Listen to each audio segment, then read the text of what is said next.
Ikon Allah, duniya kowa da kiwon da ya karɓe shi. A yau mun waye gari da samun labarin wani matashi mai suna Bashir.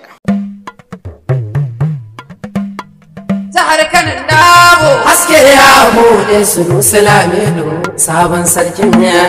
Shi wannan matashi Bashir dan unguwar Na'ibawa ya tashi da tsananin soyayyar sarki. Saboda tsananin soyayyar ne ma ya sa sakamakon cire sarki da aka kai shi can wani ƙauye a Nasarawa, ya haɗa kayansa da ƴar katifarsa da komi ɗin gurungum domin ya ce bai ga ta zama ba.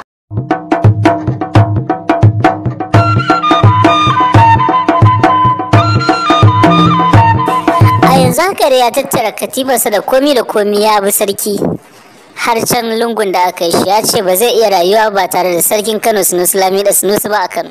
Haske ya bude Sunusi Lamido sabon sarkin ya. Kano ta tumbin giwa ya shiga tarihi alhajikan ado baya. Ana hakan mun sake samun labarin mutum 8 da suke tattaunawa domin dawo da shi. Ko za su iya samun ganinsa?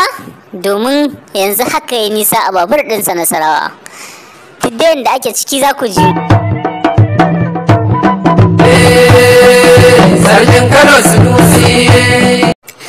Kuma da subscribing channel ɗinmu na Makurdi TV domin samun wasu shirye-shiryen namu. Mun gode.